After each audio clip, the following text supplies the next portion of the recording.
법현스님 불국기. 이번 회에서는 법현스님 불국기를 통해 역사를 조작하는 형태와 기법을 살펴볼까 합니다.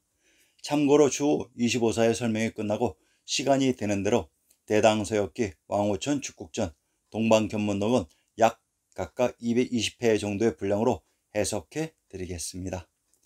대당서역기, 왕오천 축국전, 동방견문록과 우리의 지리지 신증통공 여지스남이 일체가 되는 장면들을 목격하게 되실 것입니다. 그 이유는 대당서역기, 왕오천 축국전, 동방견문록에 나오는 중앙아시아, 파키스탄, 인도, 동남아시아 등의 모든 지명들이 바로 우리의 지리지 신증통공 여지스남에 나오는 우리의 지명들의 영어 알파베타였다는 것을 사실을 목격하게 될 것이기 때문입니다. 그래서 우선 몸을 푼다는 느낌으로 법현스님 불국기의 조작 형태를 이해하시면 나머지 대당서역기, 왕오천 축국전, 동방견문록은 쉽게 이해하실 수 있습니다. 법현스님의 고향.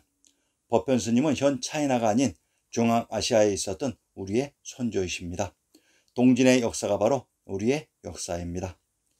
법현은 동진 때의 승려, 평양 무양 사람으로 속성은 공씨다. 또는 동진 함강 6년 태어났다고도 한다. 3살 때 출가하여 20살 때 부적기를 받았다. 법현스님의 고향 무양은 우주와 동일한 지명입니다. 전라도 광산의 군명을 무진, 무주, 광주, 익주, 해양, 화평, 무진, 익양, 소속이라고 합니다. 평안도 개천의 군명을 연주, 조양, 익주라고 합니다. 전라도 광산의 군명이 무주로 전라도 광산과 평안도 개천은 익주의 군명이 중복되는 동일한 지명으로 광산의 군명 해양이란 황해도 해주와 동일한 지명으로 이 지명들의 공통점이 관중과 금강산 지역이라는 것입니다. 서역 방문. 나중에 승단의 규모와 경률이 쇠퇴한 것에 개탄하여 동학, 해경, 도정, 해웅, 해외 등과 함께 융한 3년 장안을 떠나 서쪽으로 유사를 건너 청룡을 넘고 천축에 가서 국법했는데 나이 60살 경이었다. 이후 10년 동안 30여 개의 나라를 지나 많은 번본 불경을 가지고 돌아왔다.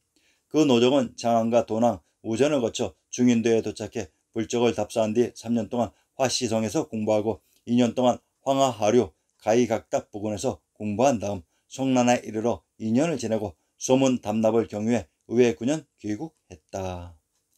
399년 나이 60세의 법현스님이 약 14년 동안 전 신강을 거쳐 중앙아시아, 아프가니스탄, 파키스탄, 인도, 스리랑카 등을 거쳐 현 차이나에 돌아왔다고 합니다. 소설을 좀 적당히 하시던가. 하기사 호황우께서는 현 인도에서 한반도까지 배를 타고 왔다고 합니다. 그 당시에 한반도와 인도가 연락이 가능했나 봅니다.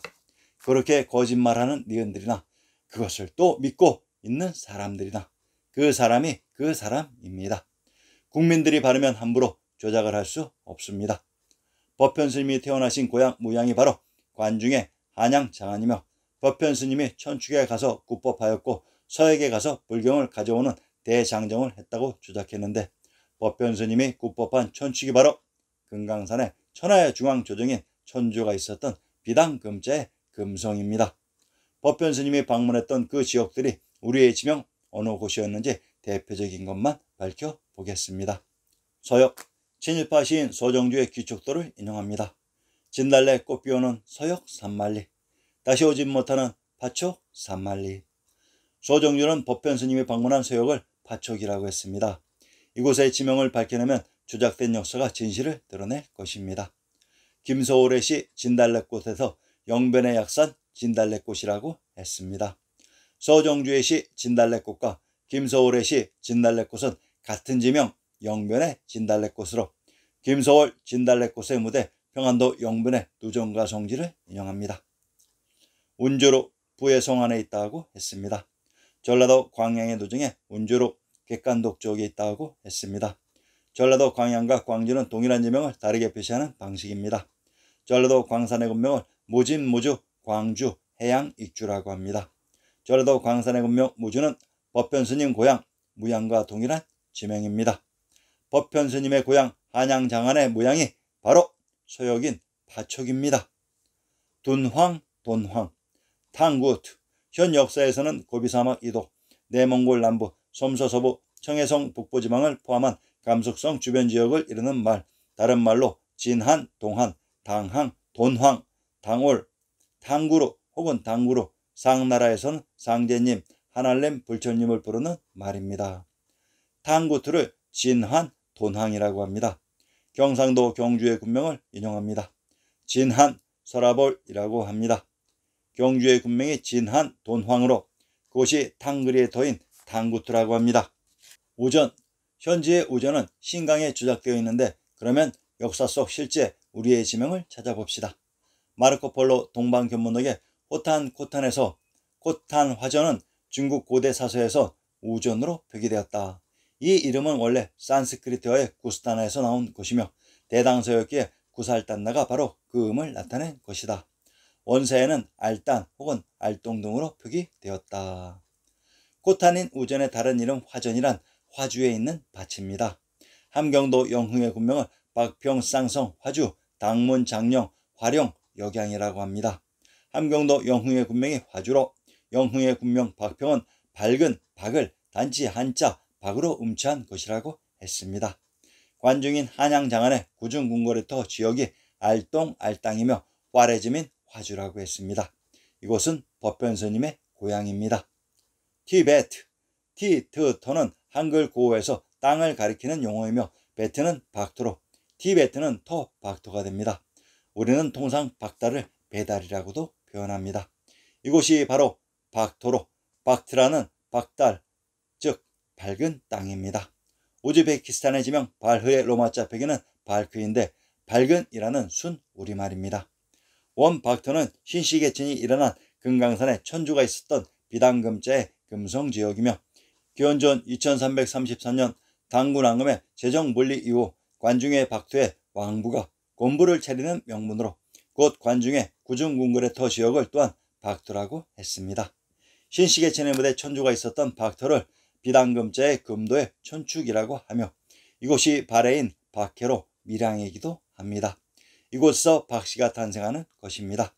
이곳이 상나라가 시작된 곳으로 상나라의 시조 설이 바로 밀양박씨의 시조인 박격고세입니다.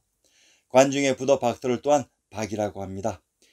이곳 박토를 부리부리의 부도라고 했으며 이곳의 성이 한성인 공래성이었습니다. 이곳이 새 바르간, 새 밝음인 힌도입니다. 카슈미르, 힌두쿠시 산맥은 중앙아시아 남부에 있는 산맥이다. 파키스탄 북부에 지명이입된 힌두쿠시의 힌두는 흰머리인 백두이며 쿠시는 카시인 샤카의 도시 즉 박트라는 순수한 우리말입니다. 카슈는 신시의 부도인 가스이고 미르는 한글의 고어인 메인 산입니다. 왜 국어 국문학과의 그 잘난 똑똑한 지식인들은 이러한 정황을 보고 모두 침묵하는 것인가요? 전 세계의 군명과 지명이 우리말인 것이 눈에 보이지 않는다면 당신들의 공부에 문제가 있지 않을까요?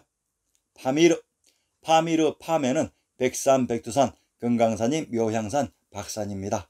바로 천하의 중심, 천주가 있었던 수미산, 곤륜산이기도 합니다. 천하의 중심, 대법왕층인 비당금자의 금성이 있었던 산입니다. 항하, 인도의 성하, 영어명으로는 겐지스강이라고 하고 한자명 항하로서도 알려져 있다. 역사 속의 항하가 부처님이 돌아가신 열반강이며 우리 역사 속에 아무르 아르 야르인 알탄 알땅인 박토에 흐른 압록강입니다. 관중 안에 흐른 한강이 아르 야르인 압록강이며 이곳이 열반강인 항하로 강수이기도 합니다. 열반강은 주석의 사차로도 알려져 있다. 원사에는 아바간 등으로 야르칸드란 야르 아르의 강터라는 순 우리말입니다. 야르 아르 아바는 압록강입니다. 방문 후기 귀국한 뒤 도량사에서 불타 발타라와 함께 마하승기율과 대반리 한경, 잡장경, 자바비담 심론을 번역했다. 또 장기간의 여행 동안 견문한 내용을 기록하여 불국기 또는 고승보편전을 지었는데 당시 인도와 중앙아시아 지방의 실정이 상세하게 기록되어 있어 문헌적으로 높은 가치를 지니고 있다. 법편스님이 귀국한 뒤 도량사에서 불경을 편찬하셨다고 합니다. 그러면 도량사의 지명을 밝혀봅시다. 한자 지명의 특징은 첫 번째 글자의 지명에 결정된다고 했습니다. 도 땅에 있었던 사찰이 도량사입니다. 경상도 청도의 군명을 오산, 이산, 대성, 마악, 도주, 이서라고 합니다. 청도의 군명 중 도주와 도안은 동일한 지명을 다르게 표시하는 방식입니다. 충청도 청안의 군명을 청당, 청현, 도소, 도안이라고 합니다. 청안과 청주는 동일한 지명을 다르게 표시하는 전형적인 방식으로 상기 항하인 열반강에서 열반강의 다른 이름이 압록강으로 압록강을 청하라고 불렀습니다. 청주의 흐름물이 청하였습니다. 우리의 역사무대 항하인 청하가 역사와 지명 조작에 점프를 해서 현 인도의 겐지스로 변주되었던 것입니다. 물론 국명인 인도 역시 법현 스님의 입적, 형주 신사에서 입적했는데 입적한 연도를 대략 의회 14년부터 경평 원년 사이로 보기도 한다. 세수도 정확하지 않아 86세설과 82세설이 있다. 7세기경에 현장 의정 등과 함께 인도를 순례한 대표적인 명승이다. 법현 스님이 입적하신 형주의 지명을 살펴봅시다. 경기도 고양의 궁시를 인용합니다. 덕양은 곧 형주를 겸한 명칭이었다고 했습니다. 덕양은 경기도 고양의 군명으로 형주는 옛 행정구역으로 중심지는 양양이라고 합니다. 강원도 양양의 군명을 익현, 이문, 동령이라고 합니다. 경상도 예천의 군명을 보주, 기양, 청화, 양령이라고 합니다. 경상도 청화의 군명을 해야, 덕성이라고 합니다. 평안도 개천의 군명을 연주, 조양, 익주라고 합니다. 전라도 광산의 군명을 무진, 무주, 광주, 익주, 해양, 화평, 무진, 익양, 소속이라고 합니다. 상기는 양양, 청화, 익현, 익주의 군명이 중복되는 동일한 지역의 지명들로 상기, 항하에서 열반강의 다른 이름이 압록강이며 청하라고 했습니다. 그리고 전라도 광산의 군명 무주는 법현 스님의 고향 무양과 동일한 지명이라고 했습니다. 자, 역사 조작의 파렴치한 진상이 이렇게 드러나는 것입니다. 법현 스님은 관중의 무양무주 출신으로 지근거리에 천주가 있었던 금강산의 비담금자의 금도에 간다라에 다녀오셨으며 그리고 자신의 고향에서 불경을 편찬하셨고 그곳에서 입적하셨던 곳이라고 우리의 지리지 신증동국 여지스남이 진실을 밝히고 있는 것입니다. 우리의 불교 역사를 현지의 인도에 조작이입시키면서 우리의 불교 역사와 관련된 모든 지명들이 현 신강, 중앙아시아, 아프가니스탄, 파키스탄을 지나 현 인도에 전부 연결 조작 이입되었던 것입니다. 이러한 법현 스님의 불국기의 조작상을 이해할 수 있으면 대당서역기, 왕호천 축국전, 동방견문록을 이해하는 것은 어렵지 않을 것입니다. 아직도 많은 스님들이 현 인도가 자신들의 성지라고 순례하는 사람들이 있습니다. 참으로 한심하고 불쌍합니다.